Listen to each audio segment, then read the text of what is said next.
Look, we have to talk about something heavy because you've been walking around this thing long enough. The lies people tell right before they cheat, they aren't little white lies. They are a whole psychological strategy, and you need to see them for what they are. Cheating doesn't just happen one night. It's a slow, quiet walk away from you, and it's full of warning signs you probably missed. These aren't even always the traditional, straight up lies. They're those twisted little things they tell themselves and you to build a mental escape hatch. They use these excuses to create the distance they need to justify what they're about to do. You're not being paranoid. Your gut is telling you something has shifted dramatically in your relationship. This emotional distance and the lies, they go together like a hand in a glove, slowly eating away at the trust.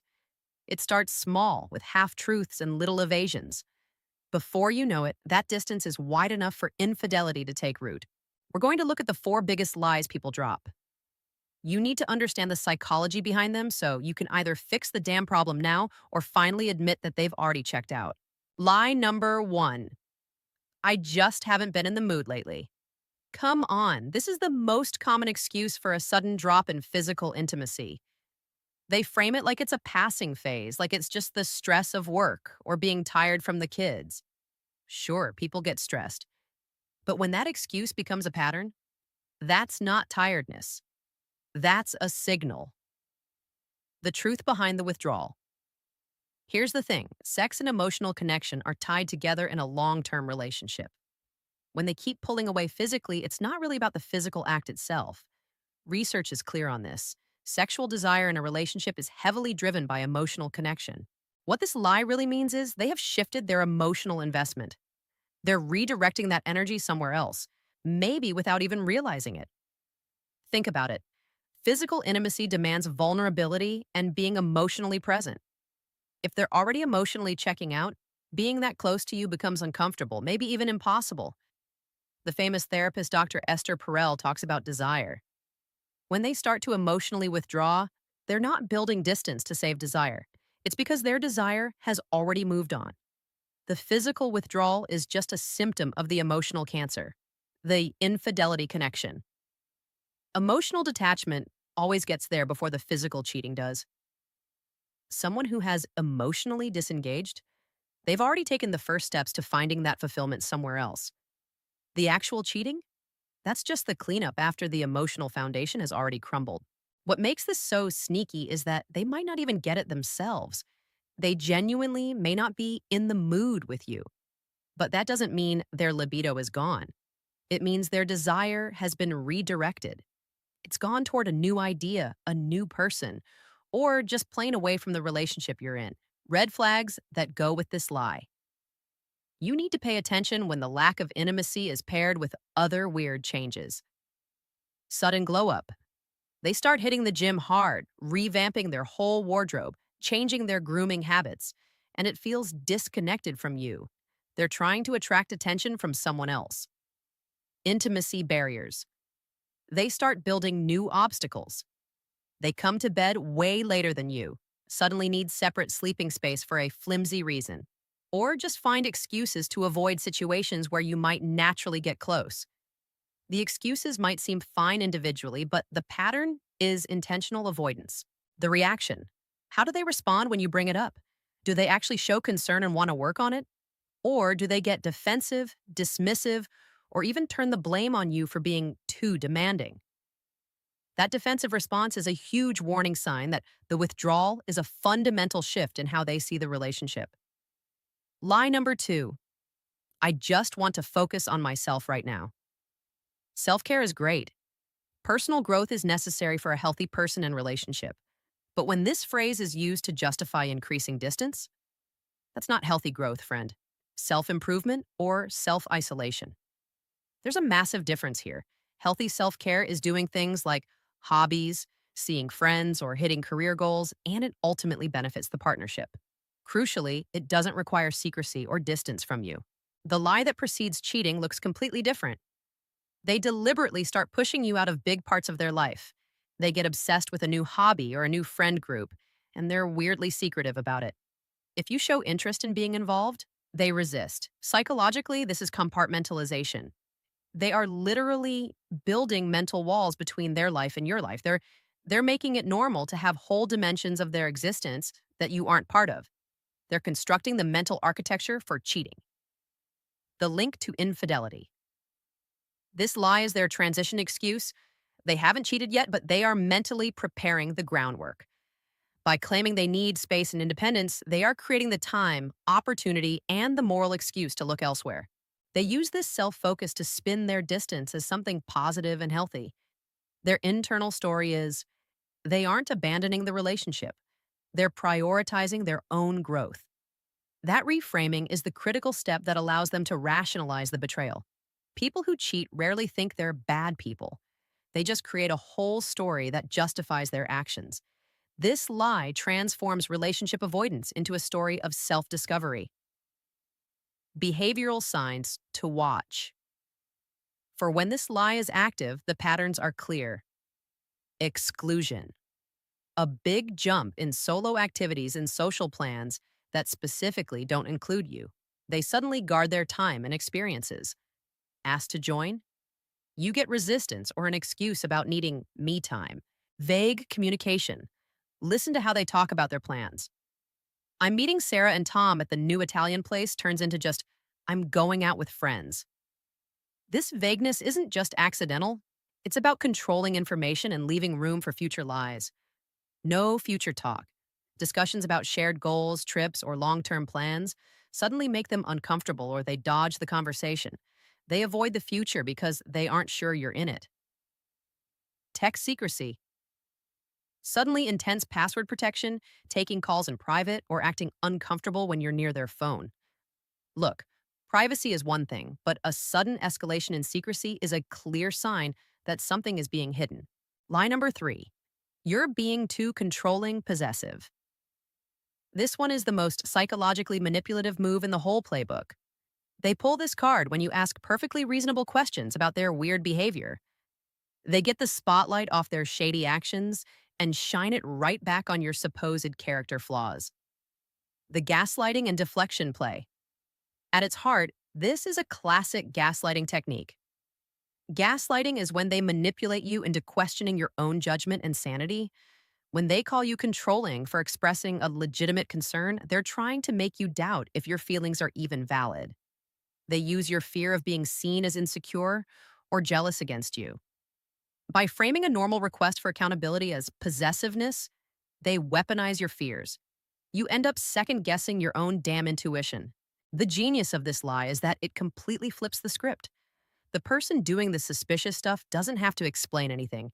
You're suddenly on the defensive, having to justify why you even asked a simple question. Projection and blame shifting. A lot of the time, this accusation is actually a textbook case of psychological projection. Projection is when they dump their own unacceptable thoughts or behaviors onto you. The person being secretive and deceptive will accuse you of being the one who can't be trusted. This blame shifting does two things. It kills the guilt. It's not their fault the relationship is struggling. It's because you're too demanding. It justifies the lie. They have to be secretive because you're so unreasonably controlling. People who are getting ready to cheat often build a mental case against their partner. They collect real or imagined grievances to justify the eventual betrayal. Calling you controlling is a convenient, massive addition to that mental list. Recognizing the red flags. The key here is the disproportionate reaction. If you ask a simple, honest question, and they respond with instant anger, defensiveness, or accusations, that overreaction is the red flag. A partner with nothing to hide will give you a calm, transparent answer. For example, who were you texting? Normal.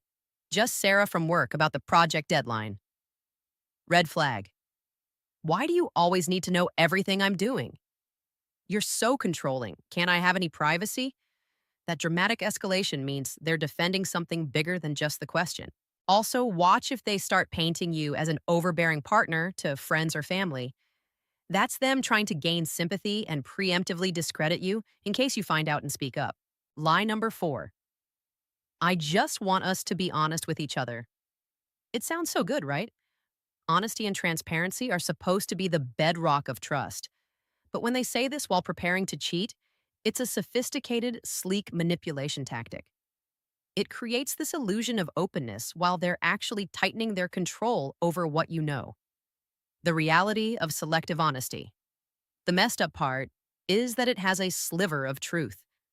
They might genuinely want you to be completely honest. The problem is that this desire for honesty is totally one sided. They want full disclosure from you while they stay vague, evasive, and outright deceptive about their own life. They practice selective honesty. They'll share certain seemingly vulnerable truths to give you a false sense of openness. They might admit to feeling unhappy, stressed, or distant. This partial vulnerability makes them look like they're being communicative. But the crucial details, the ones that would actually reveal the truth, those are still guarded. They're honest about the symptoms, but completely dishonest about the cause. They'll admit to feeling distant, but won't say they've been getting feelings for someone else. They'll acknowledge time with a coworker, but won't disclose the emotional intimacy that's developing. This lets them tell themselves they're not really being deceptive. They're technically sharing some things, just not the whole picture. They get to maintain a self-image as an honest person while pulling off a massive deception. The illusion of openness. The demand for honesty often has a strategic purpose: information gathering. By setting the norm of complete honesty, they can pump you for details about your thoughts, schedule, and suspicions. Meanwhile, they give you only carefully curated information back. This creates a dangerous power imbalance. They have full visibility into your life and concerns, but you have no visibility into theirs. This lets them gauge how suspicious you are, and if you bring up a red flag, they don't fix the underlying problem. They just get better at hiding that specific behavior. Mixing the truth with lies establishes credibility, which makes it easier to mask the bigger stuff. The "I want us to be honest" line is just the framework for that mixed strategy. Emotional manipulation through manufactured transparency. This call for honesty is also a weapon for emotional manipulation. When you ask a direct question, they flip it. "I thought we agreed to always be honest. Don't you trust me?" Now, your legitimate inquiry is framed as your betrayal of the relationship's trust. You're caught in a bind. You don't want to be seen as suspicious. By constantly talking about honesty, they make it emotionally costly for you to pursue your doubts. The act of questioning itself becomes a betrayal of their foundational values. Identifying the warning signs? The key indicator is one-sided transparency. Ask yourself, is the openness actually flowing both ways? When you share your deepest concerns, do they match your disclosure? Or are you always the one sharing first and sharing more? Do they demand details about your life, but get vague or defensive when you ask the same of them? That asymmetry is meaningful. Look for honesty theater. They share something that seems significant, but on reflection, it doesn't reveal much. It's a performance of openness, not the actual substance. Do they provide clear, direct answers to questions? Or is it a lot of verbal dancing, tangents, and qualifications that avoid real clarity? That verbal dodging means the truth would be problematic to reveal. Understanding the underlying psychology of these lies. Let's be real. People aren't master villains who wake up and decide to deceive their partner. These lies come from deep psychological defense mechanisms that help them manage guilt, fear, and the dissonance they feel. Cognitive dissonance and rationalization. Cognitive dissonance is that awful feeling of psychological discomfort you get when your actions clash with your values. Most people see themselves as good, honest people. Cheating or preparing to cheat totally conflicts with that self-image. To fix the discomfort, they engage in rationalization. They reconstruct the story in their head so they can still feel like a good person. These four lies are all forms of rationalization. They give them an alternate, softer explanation for the behavior that would otherwise be called betrayal. "I haven't been in the mood" rationalizes withdrawal as a personal issue, not a relationship problem. "I want to focus on myself" frames abandonment as self-care. "You're too controlling" turns your concerns into a flaw that justifies their deception.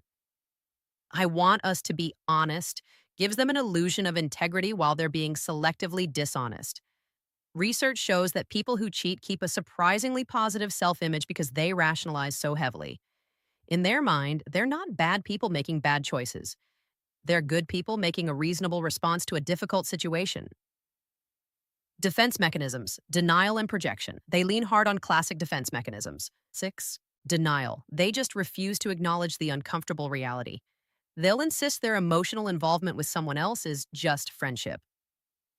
Projection. We already talked about this, dumping their own deception onto you. The person being deceptive suddenly gets hyper-vigilant about your honesty. This deflects attention from them and manages their internal guilt by saying, the problem is outside of me. The fear of confrontation. A lot of the time, the deceiver just has a major problem with confrontation and conflict. They know the relationship has issues, they feel unfulfilled, or they have legitimate complaints. But instead of having that honest, painful conversation, they choose to avoid it. They're not necessarily evil, they just might not have the skills for productive conflict. They're afraid of your reaction, or they just feel overwhelmed by trying to work through complex problems. Emotional withdrawal and deception feel like the easy way out. It's easier to create distance than to talk about being unhappy. It's simpler to hide an attraction than to admit it. Starting a secret connection just postpones the hard choice of working on the relationship or ending it. The longer they avoid the truth, the deeper the deception gets. Eventually, the whole web of lies is so complex that infidelity just feels like the next logical step. That's not confusion, that's a choice. How to recognize and address these warning signs. Understanding this stuff is step 1. Acting on it is the hard part. It takes courage and clear eyes. Trust your intuition. You are brilliant at sensing subtle changes. You pick up on shifts in routine, micro expressions, and changes in tone. If you keep sensing that something is off, don't dismiss it as paranoia. Pay attention. Your intuition is telling you something has changed. Don't jump to the worst conclusion, but look for patterns instead of isolated incidents. An off day is normal. Weeks or months of consistent weirdness means something fundamental has changed. And yeah, you need to check yourself too. Are your own issues or past traumas clouding your interpretation? Honest self-reflection helps you tell the difference between accurate intuition and you projecting your own issues. Direct, honest communication is key. When you see a pattern, you have to talk about it. Avoiding this conversation just makes the problem worse. Approach with curiosity, not accusation. Don't attack. Use I statements to talk about your feelings and observations.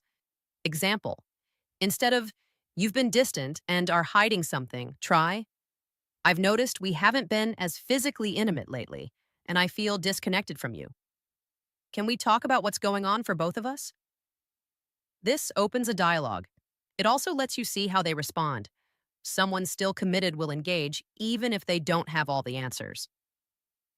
Watch the response. Do they take your concerns seriously? Do they validate your feelings? Do they genuinely want to work together? Red flags in conversation. Immediate defensiveness, deflection, minimizing your concerns, or turning the conversation around to your flaws. Avoiding accountability or refusing to engage means there are deeper problems. You're not the problem. You just stopped ignoring it. Set healthy boundaries and demand accountability. Trust and accountability go hand in hand. They aren't enemies. Trust means you believe your partner will be honest and respectful. It doesn't mean you blindly accept whatever they say. Define boundaries. Set clear, mutual boundaries on what is okay in your relationship.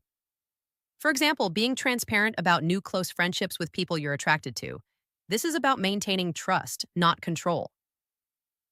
Privacy versus secrecy. Privacy is healthy and necessary. Secrecy is actively hiding information that your partner deserves to know. Discuss what level of transparency feels right for your devices and personal space. If they have nothing to hide, reasonable transparency shouldn't be a threat. If they violate boundaries or avoid accountability, be ready to act. That could mean insisting on couples therapy or realizing the relationship is not viable anymore.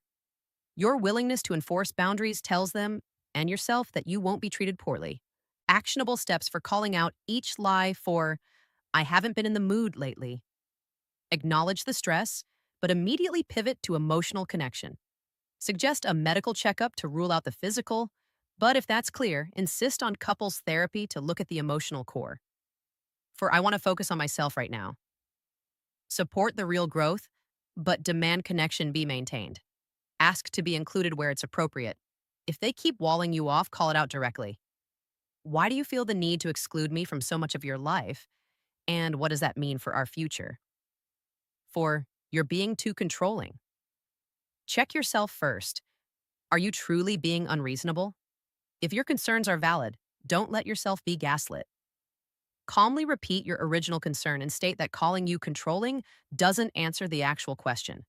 Demand direct answers. For I want us to be honest with each other. Test the reciprocity. Share openly and see if they match your transparency. If you see one sided disclosure, name it explicitly. I notice that I share a lot, but when I ask about your life, your answers are vague. That doesn't feel like the mutual honesty you said you wanted. Their reaction to this direct observation will tell you everything you need to know. Of all of those lies, I would like to say, these lies aren't calculated evil. They are a desperate attempt to manage their own guilt, avoid conflict, and minimize the consequences of their actions. Understanding that doesn't excuse it, but it helps you see the mechanism. Recognizing these signs early can save the relationship if both people are willing to work hard, but it can also protect you by letting you know when they've already emotionally left. The common theme in all four lies? Creating distance. This distance is built slowly, piece by piece, through all the little evasions. By the time the cheating happens, the emotional separation is already months in the making. Trust your instincts. Most serious problems can be solved if both people are vulnerable and truly committed. The lies only have power where honest conversation is avoided. You need to act on your instincts. Have the difficult conversation. Seek clarity. Insist on honesty and reciprocal transparency. You deserve a partner who is fully present, honest, and truly committed. Recognizing these signs isn't about being paranoid. It's about protecting your well-being and giving your relationship a shot to either heal or end with dignity, not with betrayal.